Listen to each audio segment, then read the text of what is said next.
ಶ್ರೀದೇವಿ ನೃತ್ಯಾರಾಧನಾ ಕಲಾ ಕೇಂದ್ರ ಪುತ್ತೂರು ವತಿಯಿಂದ ಕನ್ನಡ ಮತ್ತು ಸಂಸ್ಕೃತಿ ಇಲಾಖೆ ಬೆಂಗಳೂರು ಸಹಕಾರದೊಂದಿಗೆ ನೃತ್ಯಧಾರ ಮತ್ತು ಯಕ್ಷಗಾನ ಹಾಸ್ಯ ಕಲಾವಿದ ಕೀರ್ತಿಶೇಷ ರಸಿಕರತ್ನ ನಯನಕುಮಾರ್ ಸ್ಮರಣಾರ್ಥ ಕಲಾನಯನ ಪ್ರಶಸ್ತಿ ಪ್ರದಾನ ಸಮಾರಂಭವು ಬಿಸಿ ರೋಡ್ನ ಸ್ಪರ್ಶ ಕಲಾಮಂದಿರದಲ್ಲಿ ನಡೆಯಿತು.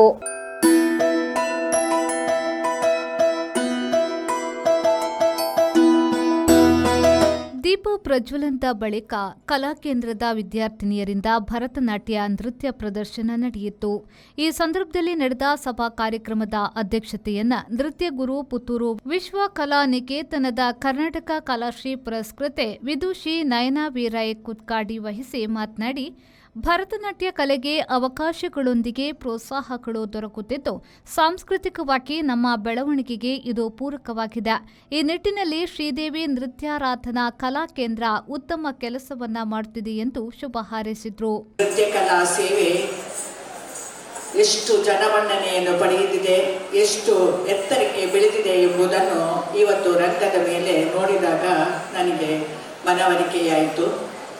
ಕಲೆಯು ಕಲಿಯದೆ ಬರೆಯುವುದಿಲ್ಲ, ಕಲಿತರೂ ಬರುವುದಿಲ್ಲ. ಕೆಲವರಿಗೆ ತನ್ನಿಂದ ತಾನೇ ಕೂತಲ್ಲಿಯೇ ಆ ಕಲೆಯ ಒಂದು ಗಾಡ್ ಗಿಫ್ಟ್ ಅಂತ ಹೇಳ್ತಾರೆ, ಅದು ದೇವರೇ ಅವರಿಗೆ ಒಂದು ಸೃಷ್ಟಿಸಿದಂತೆ ಕಾಣ್ತದೆ. ಕಲೆ ಎಂಬುದು ಎಲ್ಲರೂ ಕಲೀಲಿಕ್ಕೆ ಆಗುವುದಿಲ್ಲ. ಯಾಕೆಂತ ಹೇಳಿದರೆ ದುಡ್ಡು, ಸಂಪತ್ತು, ಐಶ್ವರ್ಯ ಏನು ಇದ್ರೂ ಆ ಕಲೆಯನ್ನು ನಮಗೆ ಬೆಳೆಸಿಕೊಳ್ಳಿಕ್ಕೆ ಆಗುವುದಿಲ್ಲ. ಏನೂ ಇಲ್ಲದವರು ಆ ಕಲೆಯಲ್ಲಿ ಮುಂದುವರೆದುಕೊಂಡು ಹೋಗ್ತಾರೆ. ಎಷ್ಟೋ ಟ್ಯಾಲೆಂಟ್ ಇದ್ದ ಮಕ್ಕಳು, ಆ ತಾಳ, ಗತಿ, ರಿದಮ್ ಅದೆಲ್ಲ ಇದ್ದ ಮಕ್ಕಳು ಕಲೆಯನ್ನು ಕಲಿಯದೆ ಅಲ್ಲೇ ಬಿಡ್ತಾರೆ. ಅದು ಇಲ್ಲದ ಮಕ್ಕಳು ಪ್ರಯತ್ನ ಪಟ್ಟು ಪಟ್ಟು ಪಟ್ಟು ಅದನ್ನು ಸಾಧಿಸಿ ಅದರಲ್ಲಿ ಮುಂದೆ ಬರ್ತಾರೆ. ಹಾಗೆಯೇ ಶ್ರೀಮಂತರಿಗೆ ಎಟಕದಂತಹ ವಿದ್ಯೆ ನಮ್ಮಂತಹ ಮಧ್ಯಮ ವರ್ಗದವರಿಗೆ ಸಿಗ್ತದೆ. ಇದರಿಂದ ಕಲೆಯು ಸಂಸ್ಕೃತಿಯಾಗಿ ನಮ್ಮ ಊರು ಬೆಳಗ್ತದೆ. ಅಂತಹ ಒಂದು ಸಂಸ್ಕೃತಿಯ ನಗರವನ್ನಾಗಿ ಈ ಬಿಸಿ ರೋಡು ಕಲ್ಲಡ್ಕವನ್ನು ಮಾಡಿದಂತಹ ಉದಯ್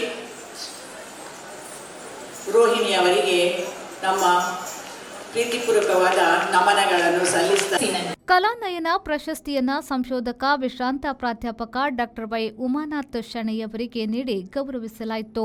ಸಲ್ಲಿಸಬಹುದು. ಈ ಕಾರ್ಯಕ್ರಮದ ಅಧ್ಯಕ್ಷತೆಯನ್ನ ವಹಿಸಿಕೊಂಡಿರುವ ಕರ್ನಾಟಕ ಕಲಾಶ್ರೀ ವಿದುಷಿ ಶ್ರೀಮತಿ ನಯನಾ ವೀರೈ ಕುತ್ಕಾಡಿಯವರು, ವಿದುಷಿ ರೋಹಿಣಿ ಉದಯ್ ಅವರು ಹಾಗೂ ಕಲಾ ಕೇಂದ್ರದ ಸಂಚಾಲಕರಾಗಿರುವ ಉದಯ್ ವೆಂಕಟೇಶ್ ಅವರು ಜೊತೆಯಾಗಿ ಈ ಒಂದು ಗೌರವವನ್ನು ಕಲಾನಯನ ಪ್ರಶಸ್ತಿಯನ್ನು ಡಾಕ್ಟರ್ ಉಮಾನಾಥ ಶೆಣೈ ಅವರಿಗೆ ಕೊಡಮಾಡುತ್ತಿದ್ದಾರೆ. ಶಾಲು, ಹಾರ, ಪೇಟ, ಫಲತಟ್ಟೆ, ಸ್ಮರಣಿಕೆ, ಬೃಹತ್ತಾದ ಸಮ್ಮಾನ ಪತ್ರ ಮತ್ತು ನಗದು ಪುರಸ್ಕಾರದೊಂದಿಗೆ ಉಮಾನಾಥ ಶೆಣೈ ಇವರಿಗೆ ದಂಪತಿ ಸಹಿತವಾಗಿ ಕೊಡಮಾಡಿದ್ದೇವೆ.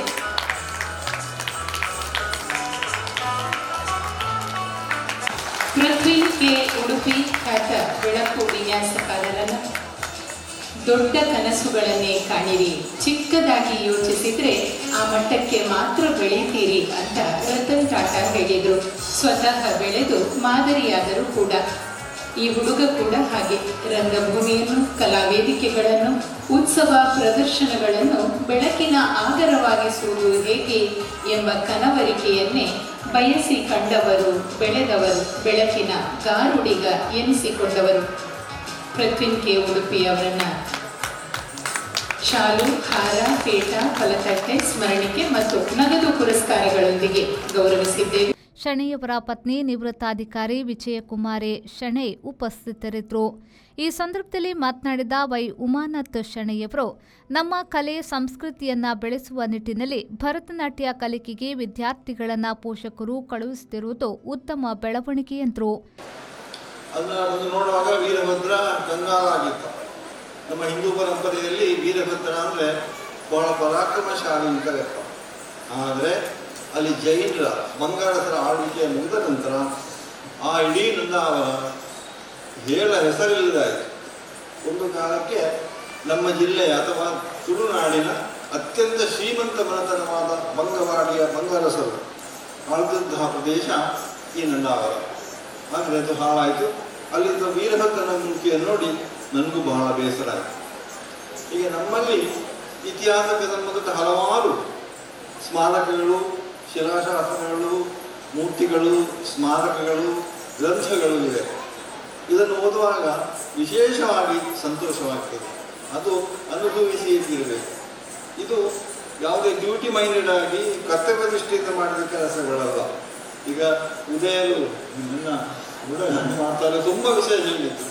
ಅದು ಮಾಡಿದ್ದು ಹೌದು, ಮಾಡಿದ್ದು ಖಂಡಿತ ಹೌದು, ಸುಳ್ಳೇನು ಹೇಳಿಲ್ಲ. ಅವರು ಸಂಬಂಧಿಕರು ಸ್ವಲ್ಪ ಹೊಗಳಿ ಬಿಡು ಅಂತ ಹೇಳಿಲ್ಲ. ಬೆಳಕು ವಿನ್ಯಾಸಕಾರ ಪೃಥ್ವಿನ್ ಕೆ ಉಡುಪಿಯವರನ್ನ ಸನ್ಮಾನಿಸಲಾಯಿತು. ಇದೇ ವೇಳೆ ಅವರು ತಮ್ಮ ಅನಿಸಿಕೆಯನ್ನ ವ್ಯಕ್ತಪಡಿಸಿದ್ರು.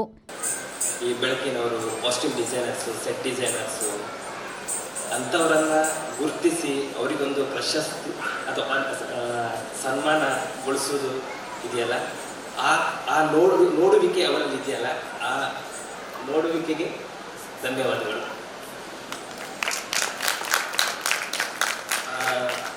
ನಾನು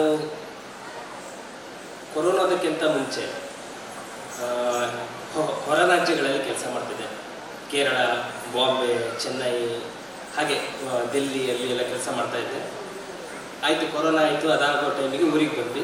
ಊರಿಗೆ ಬಂದಾದ ನಂತರ ನಾನು ಯಾರಂತ ಯಾರಿಗೂ ಗೊತ್ತಿಲ್ಲ, ಪರಿಚಯ ಮಾಡಿಸ್ಬೇಕಲ್ಲ. ಪರಿಚಯ ಮಾಡಿಸೋದಕ್ಕೆ ಮಾತಾಡಿದ್ರೆ ಪರಿಚಯ ಆಗುತ್ತಾ? ಹಂಗಲ್ಲ, ನನ್ನ ಕೆಲಸದಿಂದ ಮುಖಾಂತರ ಪರಿಚಯ ಮಾಡಬೇಕಿತ್ತು. ಆಗ ನಾನು ಮೊದಲ ಬಾರಿಗೆ ನಮ್ಮ ಕರಾವಳಿ ಭಾಗಕ್ಕೆ ಬಂದಾಗ ನನಗೆ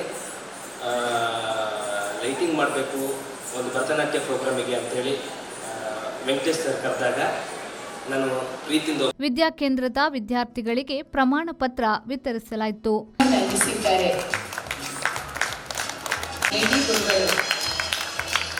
ಹಾಗೂ ಈ ಕಾರ್ಯಕ್ರಮದ ಅಧ್ಯಕ್ಷರು ಒದಿಸಿ ಗುರುಗಳು ಅಭಿನಂದಿಸಿದ್ದಾರೆ. ರೋಹಿಣಿ ಉದಯ್ ಅವರ ಶಿಷ್ಯರು ಗುರು ಕಾಣಿಕೆ ಸಮರ್ಪಿಸಿದ್ರು. ಸಾನ್ನಿಧ್ಯ ಎಸ್, ಲಕ್ಷ್ಯ ಎಸ್ಬಿ, ತನುಶ್ರೀ ಪಿ ಅಭಿನಂದನೆಗಳನ್ನು ಸಲ್ಲಿಸುತ್ತಾ ಪುಟ್ಟ ಗುರು ಕಾಣಿಕೆಯನ್ನ ವಿದುಷಿ ಶ್ರದ್ಧಾ ಕಲ್ಲಡ್ಕ ಅವರು ನೀಡಿದ್ದಾರೆ.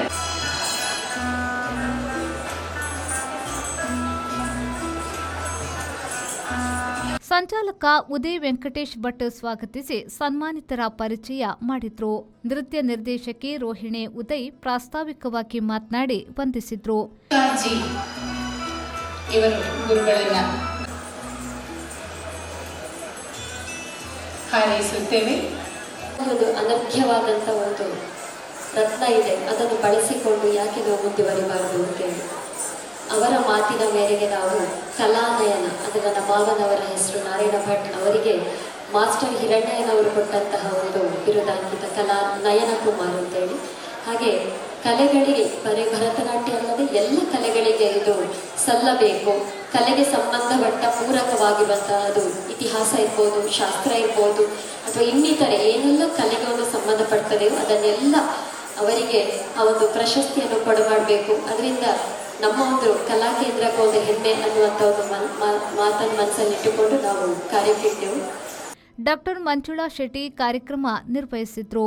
ಸಭಾ ಕಾರ್ಯಕ್ರಮದ ಪೂರ್ವಭಾವಿಯಾಗಿ ಹಾಗೂ ಬಳಿಕ ನೃತ್ಯ ಕೇಂದ್ರದ ವಿದ್ಯಾರ್ಥಿಗಳಿಂದ ಭರತನಾಟ್ಯ ನಡೆಯಿತು.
ನಟವಾಂಗದಲ್ಲಿ ರೋಹಿಣಿ ಉದಯ್, ಹಾಡುಗಾರಿಕೆಯಲ್ಲಿ ಶರತ್ ಮಂಗಳೂರು, ವಿದೂಷಿ ಡಾಕ್ಟರ್ ಗಾನಾ ಪಿಲಿಂಚ, ಮೃದಂಗದಲ್ಲಿ ವಿದ್ವಾನ್ ಬಾಲಚಂದ್ರ ಭಾಗವತ್ ಉಡುಪಿ, ಕೊಳಲಿನಲ್ಲಿ ವಿದ್ವಾನ್ ಗೋಪಾಲ್ ಕೃಷ್ಣಾಚಾರ್ಯ ಪುಂಚಾಲ್ಕಟ್ಟೆ, ರಿದಮ್ ಪ್ಯಾಡ್ನಲ್ಲಿ ಸುಹಾಸ್ ಹೆಬ್ಬಾರ್ ಪುತ್ತೂರು ಸಹಕರಿಸಿದ್ರು.